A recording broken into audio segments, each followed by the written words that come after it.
और परमात्मा 600 वर्ष पहले कहा करते थे,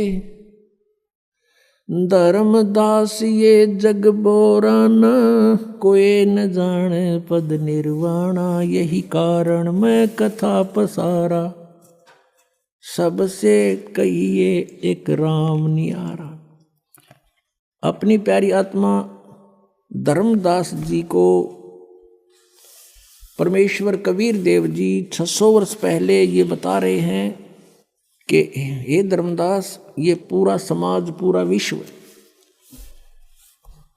विचलित है, किसी को भी मोक्ष मार्ग का ज्ञान नहीं, कोई न जाने पद निर्वाणा, यही कारण मैं कथा पसारा, जग से कहिए एक राम नियारा। यही ज्ञान जग जीव सुनावो, सब जीवों का भरम नसावो, अब मैं तुमसे कहूँ चिताई, त्रिदेवन की उत्पत्ति भाई। एक धर्मदास नाम के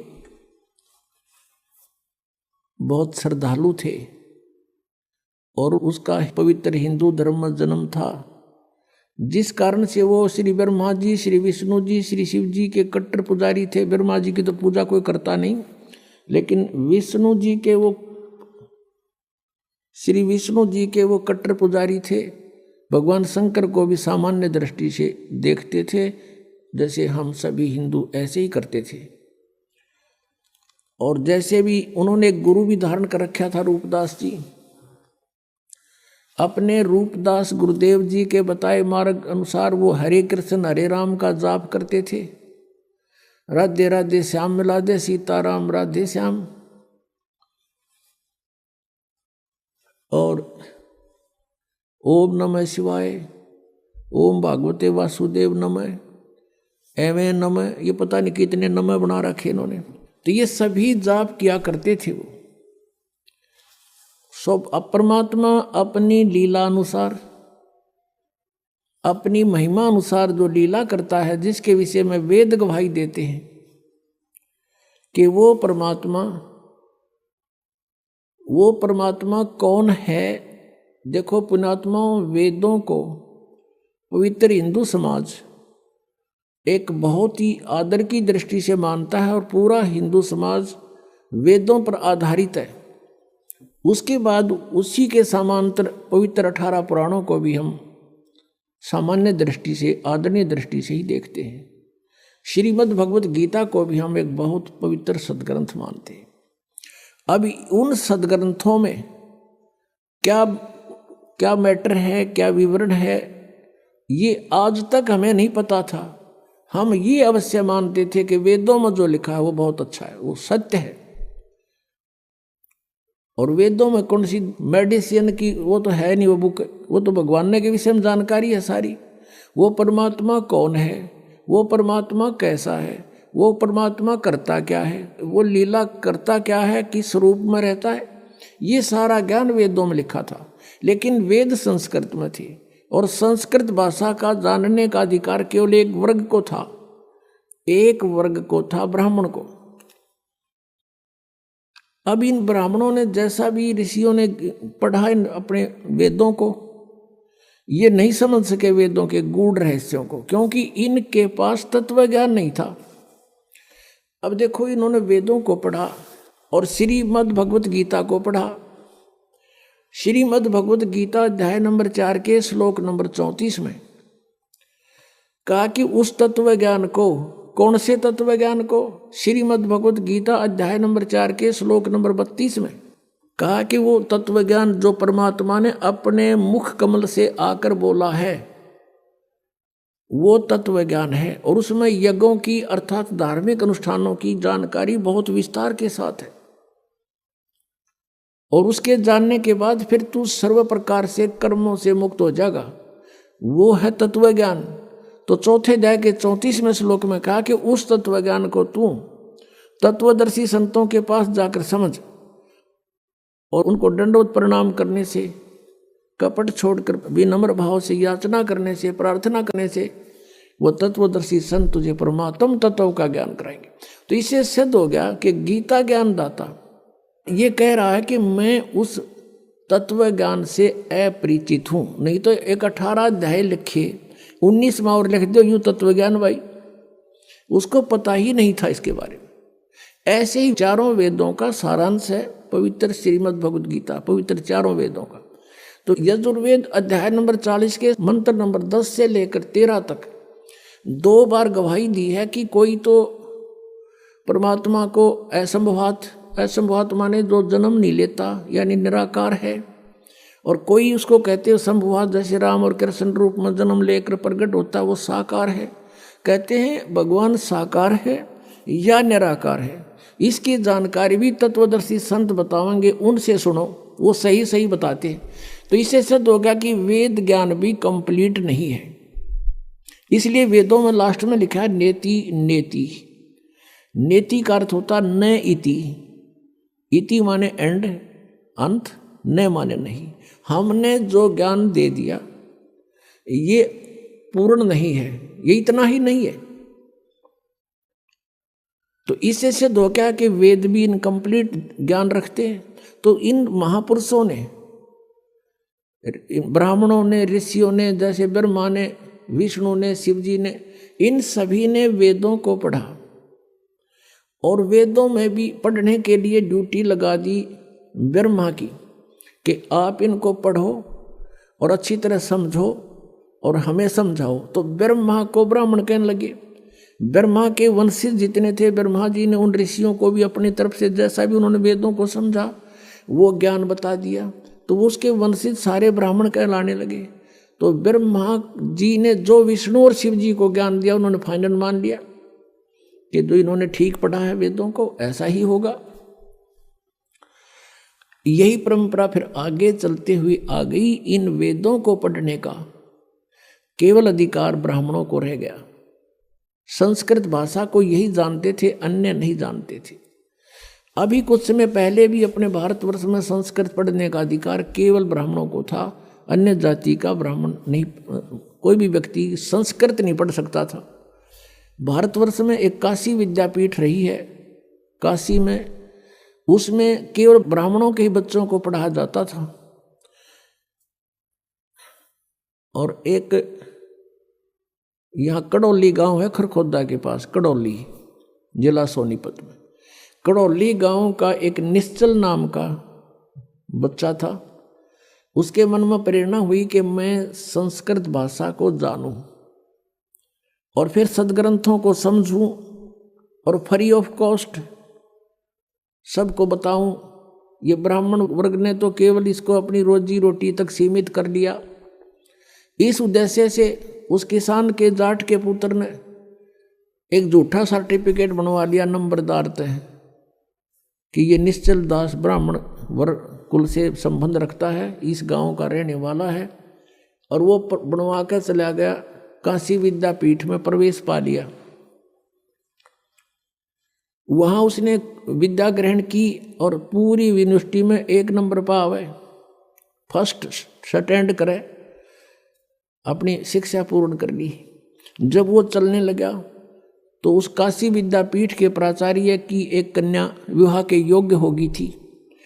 अब वो लोग जैसे आजकल विद्या केवल रोजी रोटी के लिए ही उद्देश्य बनाकर ग्रहण की जाती है। जैसे कोई डॉक्टर की लाइन में जाता है रोटी रोजी के लिए, इंजीनियर लाइन में जाता है रोजी रोटी के लिए, अध्यापक लाइन की कोई कोर्स करता है रोजी रोटी के लिए। तो उसी तरह विद्या का उस समय प्रयोग करते थे ब्राह्मण वर्ग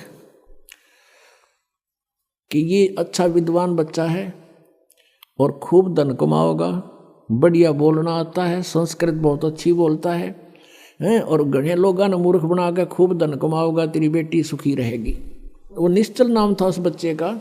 उसने कहा कि प्रिंसिपल जी अब मुझे आशीर्वाद दो, आपका बच्चा अपने क्षेत्र में सफल हो। तो उसने कहा बेटा क्या तू मुझे गुरु दीक्षिणा नहीं देगा? उसने प्रिंसिपल ने कहा, मुख्य प्राचार्य ने। निश्चल ने कहा जी गुरुदेव हम आपको क्या दे सकते हैं और जो आपकी आज्ञा हो बोलो। कहने लगा भाई वचनबद्ध हो जा, कदे फिर जा। वचनबद्ध हो गया जी। कि मैं अपनी कन्या का विवाह तेरे साथ करना चाहता हूं, मना मत करना। अब यहां फंस गया धर्म संकट में कि कल न पता लगेगा, घर के कूटेंगे और सारा समाज विरोध करेगा, ये ब्राह्मण वर्ग विरोधी हो जाएंगे। तो उसने साची बतानी पड़गी कि प्रिंसिपल जी मेरी बात सुनो। उसने सारा कहानी बता दी कि मैं किसान का पुत्र हूँ, जाट का, मैं ब्राह्मण नहीं हूँ, और मैंने ये झूठा सर्टिफिकेट बनवाना इसलिए जरूरी समझा कि मैं संस्कृत पढ़ना चाहूँ था, और इन सदग्रंथों के गूढ़ रहस्यों को समझ के वेदों को जनता में फ्री ऑफ कॉस्ट सेवा करना चाहता हूँ। मैं शादी भी नहीं कराना चाहता था, मैं फ्री ऑफ कॉस्ट सेवा करूँगा, मैं इस उद्देश्य से यह शिक्षा ग्रहण करने आया हूँ, मैं ब्राह्मण नहीं हूँ। फिर वो प्रिंसिपल लाल पीला हो गया, उसने बहुत खरी खोटी सुनाई और श्राप दे दिया और वचन ले लिया कि वचनबद्ध हो कि संस्कृत भाषा में ना तो कोई प्रवचन करेगा और ना ही कोई लेखन कार्य करेगा। उसने कहा ठीक है गुरुजी, जैसे आप कहोगे। अब उसके बाद निश्चल दास जी ने दादू पंथ में जाकर के दीक्षा ग्रहण कर ली। आदरणीय दादू साहब जी को परमेश्वर कबीर देव जी आकर मिले थे, पूर्ण परमात्मा। 7 वर्ष के दादू जी थे तब परमात्मा को मिले थे। उनसे भगवान के बारे में चर्चा की, बड़े इंटरेस्ट दिखाया। वो पुण्यात्मा थी, पिछले संस्कार थे। तो दादू साहब जी एकदम प्रभावित हो गए और चरण पकड़ दिए, प्रभु आपकी बातों में बड़ा आनंद आ रहा है, मुझे भगवान दिखाओ। सतलोक में लेकर गए, उनकी आत्मा को बेहोश हो गया, चेत हो गया, उनका शरीर नहीं रहा, आत्मा नहीं थी उसमें, शरीर जीवित रखा लेकिन जैसे कोमा में होता ऐसे कर दिया। घर वालों को पता लगा, जंगल में बाहर बच्चा था, उठा लाए, घर पे रखा। 3 दिन तक नाड़ी पकड़ देखते रहे, नाड़ी चल रही है, बच्चा अचेत है। तीसरे दिन 3 दिन 3 रात ऐसे ही रहा। फिर परमात्मा ने सब ऊपर के ब्रह्मांड दिखा कर वापस छोड़ दिया। तब दादू साहब जी खड़े हुए, देखा तो ऊपर जो देखा था सारा कुछ, परमात्मा ने जो उसमें ज्ञान फीड कर दिया था, परमात्मा की महिमा उसने बोलनी शुरू कर दी थी। उसके बाद उनका बहुत बड़ा पंथ बन गया था। उस समुदाय में उस निश्चल दास ने दीक्षा ली। फिर एक अपनी जैसा भी उन्होंने वेदों को तो पढ़ा अवश्य, लेकिन लिखा नहीं संस्कृत में। उसने फिर संत भाषा में, जैसे संतों की भाषा 2 है, शब्दावली होती है, ऐसे उसने एक निश्चल ग्रंथ बनाया। और उस निश्चल ग्रंथ में भी वो सारांश नहीं था उसके पास। या उद्देश्य कहने का दास का ये है, मैंने खूब पढ़ा, उनका अध्ययन किया इन सबके सदग्रंथ। उसके उस निश्चल ग्रंथ में भी कुछ भी ज्ञान नहीं वेदों और गीता का। जैसे आम ब्राह्मण वर्ग हुआ बाई बकते हैं, ऐसा उसने बक रखा था। क्योंकि संस्कृत के पढ़ने से, चाहे जाट पढ़ो चाहे ब्राह्मण पढ़ो, वो सदग्रंथों से कुछ भी ग्रहण नहीं कर सकते जब तक हम इस सृष्टि रचना से परिचित नहीं होंगे। क्योंकि वेदों में कंप्लीट ज्ञान नहीं है, श्रीमद् भगवत गीता में भी कंप्लीट ज्ञान नहीं है। अब हम उसी प्रसंग पर आते हैं। तो उसमें ये एक विशेष वो था कि इन ऋषियों ने, ब्राह्मणों ने ब्रह्मा जी से जैसा ज्ञान ग्रहण किया था, उसी के आधार से वक्ता बनकर 18 पुराण बना दिए। यो 18 पुराणों का एक ही ज्ञान है। फिर कुछ तो ब्रह्मा से ग्रहण किया हुआ ज्ञान, कुछ अपना अनुभव, किसी से इधर उधर से सुनाया, उसका अलग से एक राइटर ने, वक्ता ने अपना अपना ज्ञान वो बना दिया, पुराण बना दी। इन सब का केवल राइटर जो है, वक्ता कोई और है पुराणों का, राइटर केवल वेद व्यास है। राइटर तो पवित्र 4 वेदों का भी वेद व्यास है, लेकिन Ved Vyas is not writer of वेद। एक तो लेखक होता है, वो आप बना के लिखे, वो केवल एक कॉपी करता, समझ लो एक कॉपी की है वेदों की। लेकिन वेदों का वक्ता पूर्ण परमात्मा है। उसने अपने बच्चों तक ये ज्ञान पहुंचाने के लिए इन पांचों वेदों को इस ब्रह्म के अंतःकरण में फीड कर दिया था सरपुरुष के काल के, और फिर उसका समय निर्धारित कर दिया था अपने विधान से। उसके बाद अपने आप इसके श्वासों से वो बाहर आए थे। इस काल भगवान के श्वासों से ये पांचों वेद अपने आप बाहर आए थे। जैसे माता को गर्भ रहता है, 9 महीने के बाद बच्चा ऑटोमेटिकली बाहर आ जाता है, ऐसे परमात्मा ने वेदों का बीज इसके अंतःकरण में डाल दिया था काल के में, और फिर अपने आप ये पांचों बाहर आ गए थे। जैसे आज कंप्यूटर में आप देखते हो, इस वेबसाइट में कितना ही मैटर फीड कर दो और कितना निकाल लो, मिनट में निकला होगा। तो ऐसे ही वो मैटर मालिक ने दिया था। तो इसने 5वां वेद तो नष्ट कर दिया ब्रह्म ने, जब देखा इसमें तो सारा कुछ मेरी पोल पाड़ रखी है, और 4 वेद रख लिए। तो इन 4 वेदों में इनकम्प्लीट नॉलेज है। ब्रह्म तक की साधना का तो ज्ञान है और पूर्ण परमात्मा की महिमा है, लेकिन पूर्ण परमात्मा के पाने की वे ऑफ वर्शिप पवित्र 4 वेदों में, पवित्र श्रीमद् भगवद गीता में नहीं है, कोड वर्डों में है, सांकेतिक शब्दों में। तो क्या था, अब इन ऋषियों ने जैसा भी वेदों को समझा, लेकिन उन्होंने क्या समझा कि ब्रह्म को कंप्लीट गॉड मान लिया, पूर्ण परमात्मा, और इसका ओम मंत्र ये सबसे उत्तम मंत्र मान लिया। ओम मंत्र का जाप किया, ब्रह्म प्राप्ति का उद्देश्य रखा, और इन्होंने जो भी साधनाएं की, हठ योग किया, मेडिटेशन किया, लेकिन वेदों में हठ योग नहीं है। पुणात्माओं, आप बालक नहीं है, आज कलयुग में जन्मा, और इस समय में मनुष्य बहुत बुद्धि रखता है।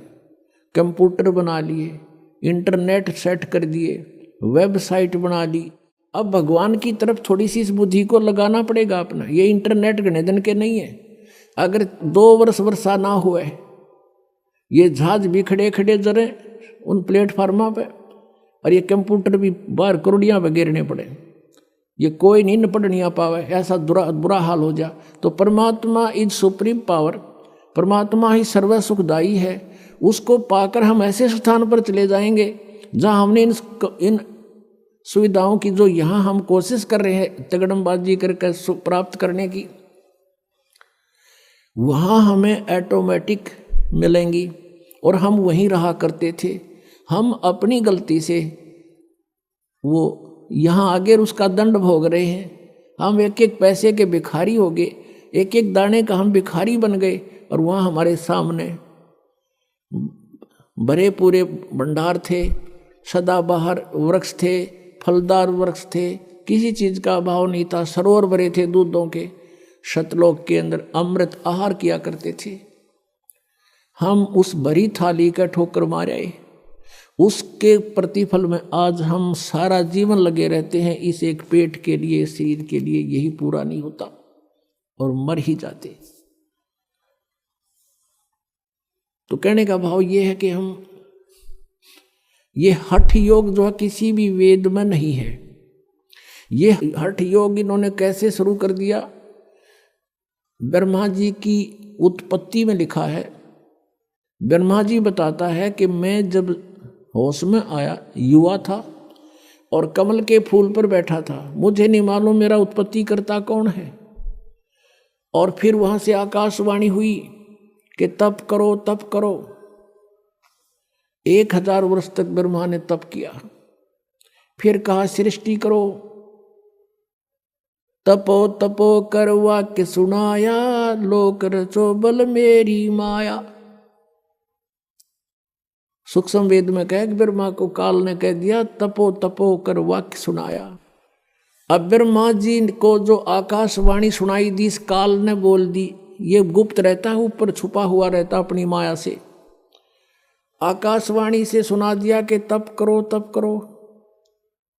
तो इसने नोट कर लिया कि भगवान का आदेश है तप करो। इसने हठ योग कराया 1000 वर्ष तक। उसके बाद जब ये तीनों बच्चे युवा हो गए, यानी ब्रह्मा विष्णु और शिव जी की उत्पत्ति काल ने की थी। अभी बताएंगे डिटेल से। अब थोड़ा हिंट दे रहे हैं किस कारण से ये ज्ञान को नहीं समझ सके। उसके बाद इन्होंने बाद में सागर मंथन किया और इस काल ने ये चारों वेद ब्रह्म ने समुद्र के अंदर छुपा दिए। ये एक बहुत सुंदर एक ऐसे पेपर पर लिखे हुए थे, बहुत ही अच्छे पेपर पर, जिस पर पानी का भी असर नहीं होता, जैसे आजकल प्लास्टिक के ये प्रिंट चल रहे हैं इस तरह के। बहुत सुंदर उस पर लिखा था। वो चारों वेदों को प्राप्त किया, ब्रह्मा को दे दिए गए कि आप देखो इनको। अब ब्रह्मा ने उन चारों वेदों को पढ़ा, उसमें ओम नाम था और ओम नाम को पूर्ण परमात्मा का मान के और ब्रह्म को कंप्लीट गॉड मान करके उसने वेदों का निष्कर्ष यही निकाल दिया कि ओम मंत्र है, नथिंग एल्स, और ब्रह्म परमात्मा है, ये सब कुछ यही है।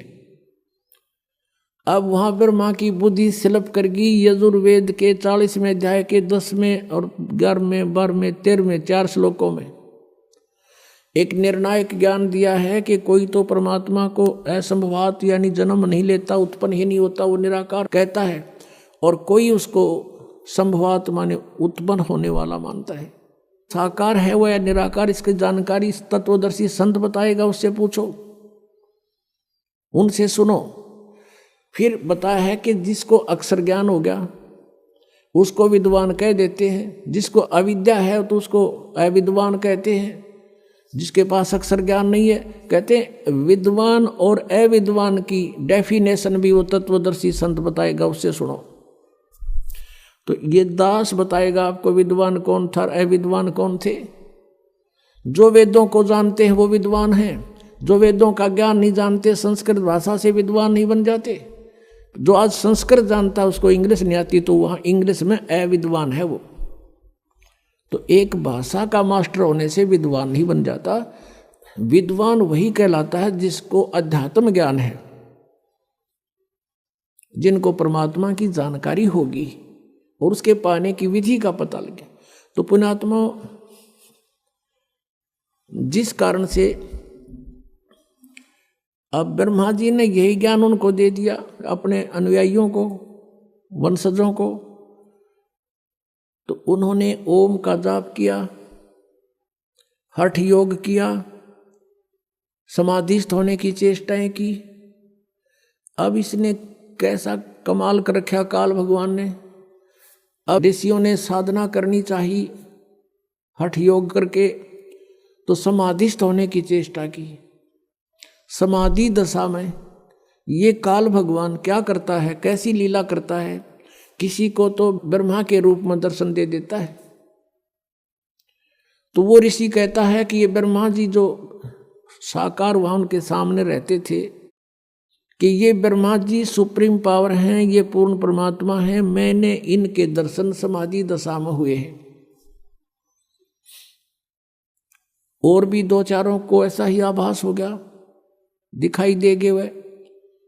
तो उन्होंने भी डंडोरा पीट दिया कि ब्रह्मा जी सृष्टि के रचयिता हैं, ये प्रजापिता हैं, ये सर्वशक्तिमान है, ये है। इस बात का भ्रम हो गया ब्रह्मा जी के कि मैं ही सृष्टि रचने वाला हूँ। फिर कुछ एक ऋषियों को ने जब साधना की उनको दर्शन दे दिए समाधि दशा में, समाधि में विष्णु जी के रूप में। उन्होंने डंडोरा पीट दिया कि ये विष्णु जी, सतगुण विष्णु जी, ये पूर्ण परमात्मा हैं, ये छुपाए बैठे अपने आप को। और जो सैकड़ों की संख्या में उन्होंने उनका डंडोरा पीट दिया। तो विष्णु जी को भ्रम हो गया कि आई एम गॉड। और कुछ एक को उन्होंने शंकर जी के रूप में दर्शन दे दिए। तो उन्होंने ये सारा डिक्लेयर कर दिया कि शंकर भगवान इज कंप्लीट गॉड। समाधि में मैंने भगवान शंकर के दर्शन किए। तो इन तीनों को अपने अपने आप में ये भ्रम हो गया कि हम भगवान हैं। और इसी बात पर ब्रह्मा जी और विष्णु जी का युद्ध हो गया। ब्रह्मा जी कहता मैं तेरा बाप, मैं सारी सृष्टि का रचयिता हूँ। विष्णु जी कहता मैं तेरा बाप, तू मेरी नाभि कमल से निकला है। इस बात पर इनका युद्ध हुआ। फिर बीच बचाव करने के लिए ये स्वयं काल आ गया अपने पुत्र शिव का रूप धारण करके। शिव पुराण के अंदर इसका बहुत बड़ा विस्तार से वर्णन है। फिर इन दोनों से कहा कि पुत्रों, तुमने अपने आप को भगवान मान लिया, ये तुमने अच्छा नहीं किया। यू आर नॉट गॉड, तुम ईश नहीं हो। ब्रह्मा और विष्णु को कहता है कि तुम भगवान नहीं हो। पुण्यात्मा 600 वर्ष पहले परमात्मा कहा करते थे, 3 देव की जो करते भक्ति, इनकी कदे न होवे मुक्ति। तो 600 वर्ष पहले ये कहना कि ब्रह्मा विष्णु महेश की जो भक्ति करते हैं इनकी मुक्ति कभी नहीं हो सकी, तो पिटन के काम तो थे, क्योंकि इन्होंने तो सब भ्रमित कर रखा था कि ये सुप्रीम पावर है, ये अजरो अमर है, सर्वेश्वर है, महेश्वर है, इनकी जन्म मृत्यु नहीं होती। और आज परमात्मा की वो वाणी साची हुई, धर्मदास ये जग बोराना, कोई न जाने पद निर्वाण। निर्वाण पद मोक्ष मार्ग, यही कारण मैं कथा पसारा, जग से कहिए एक राम निहारा। यही कथा जग जीव सुनावो, सब जीवों का भरम नसाओ। अब मैं तुमसे कहूँ चिताई, त्रिदेवन की उत्पत्ति बाई। ज्ञानी सुने सो हृदय लगाई, मूर्ख सुने तो समझ में न आई। माँ अष्टंगी पिता निरंजन, ये जमदारुण वंशन अंजन। धर्मराय की ने भोग विलासा, माया को रही तब आशा। 3 पुत्र अष्टंगी जाए, ब्रह्मा विष्णु शिव नाम धराए। तीनों गुण का ये विस्तारा, धर्मदास मैं कहूँ पुकारा। गुण तीनों की भक्ति में ये भरम पड़ो संसार, कहे कबीर निज नाम बिना तुम कैसे उतरो पार।